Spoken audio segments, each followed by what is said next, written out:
Gjatë mbrëmjes së shumë pritur të darkës së finalistëve në Big Brother VIP Kosova 4, ajo që nisi si një takim simbolik për të reflektuar mbi rrugëtimin disa mujor në shtëpinë më të famshme në vend, u shndërrua në një nga momentet më të tensionuara të këtij edicioni.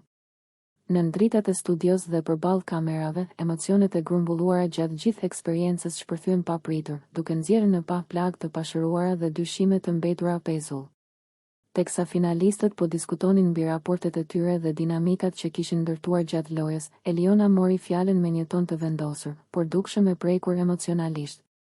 Ajo ju drejtua drejt për drejt lëndrimit dhe Klodit, duke i akuzuar për mungesë sinqeriteti dhe duke vënë në pikpyetje autenticitetin e miqësisë së tyre. Ju më lini të kuptoj që jeni fake, përderisa fjalët e Dolces ju lën të dyshoni në komplet raportin ton, duket sikur po mundoheni ta shfrytëzoni situatën dhe keni qenë shok fake, deklaroi ajo, duke krijuar menjëherë një heshtje të rëndë në tavolinë. Fjalët e saj nuk ishin thjesht një reagim i çastit, por dukeshin si kulmimi i një ndjenje zhgënjimi që kishte kohë që po zjente brenda saj. Sipas Elionës, ajo që e kishte lënduar më shumë ishte fakti që dyshimet dhe rezervat e lëndrimit dhe Klodit kishin dalë në pa vetëm tani, pas finales dhe pas komenteve të Dolces.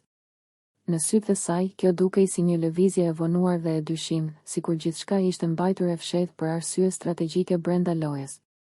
Po normal që ndihem keq pse jura atash ndërmend, u shpreh ajo me zë që i dridhej lehtë, duke nënvizuar se për të, koha e reagimit kishte një domethënie të madhe. Ajo la të kuptoi se nëse kishte pasur paqartësi apo mendime të tjera për raportin e tyre, ato duhej të ishin diskutuar në momentin kur kishin lindur, jo në fund të rrugëtimit, kur gjithçka tashmë ishte mbyllur. Nga ana tjetër, lëndrimi nuk qëndroi në heshtje.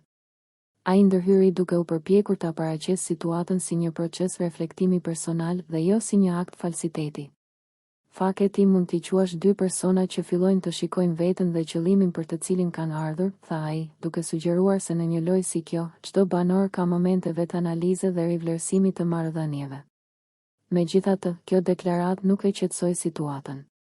Përkundrazi, tensioni në tavolinë u rrit edhe më shumë, ndërsa shikimet mes tyre u bën më të ftohta. Eliona e përjetoi këtë si një përpjekje për të justifikuar një qëndrim që, sipas saj, kishte qenë i paqartë dhe i dyfish gjatë gjithë kohës. Në debat u përfshi edhe Benita, e cila komentoi se nëse kishte pasur dyshime apo mendime të tjera për raportin, ato duhej të ishin shprehur më herët, kur loja ishte ende në zhvillim. Sipas saj, transparenca në kohën e duhur do të kishte shmangur një përballje kaq të ashpër në një mbrëmje që duhej të ishte festive. Lëndrimi, duke ruajtur tonin e tij, i tha prerë, Eliona, je shumë gabim, duke e bërë të qartë se ai nuk pajtohej me akuzat dhe se e shite reagimin e saj si të tepruar. Kjo fjalë shënoi një tjetër pikë kulmore të debatit, pasi tregoi se mes tyre nuk kishte më hapësirë për mirëkuptim të menjëhershëm. Momenti la një atmosferë të rënduar, ku buzëqeshjet ceremoniale të finales u zëvendësuan nga heshtje të sikletshme dhe shikime sfiduese.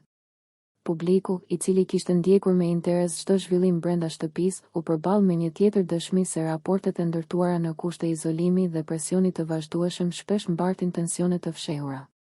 Kjo përballje tregoi edhe një herë se rrugëtimi në një format si Big Brother nuk mbyllet thjesht me shpalljen e fituesit. Emocionet, keqkuptimet dhe dyshimet vazhdojnë të jetojnë edhe jashtë shtëpisë, duke e bërë darkën e finalistëve jo vetëm një festë përmbyllëse, por edhe një arenë të hapur për sqarime të forta dhe përplasje të papritura. Nëse ju pëlqeu kjo video, shkoni në kanalin e YouTube-it Big VIP Albania Kosova, që e gjeni në bio. Mos harroni që të bëni subscribe dhe të klikoni butonin e ziljes që të informoheni për videot më të reja.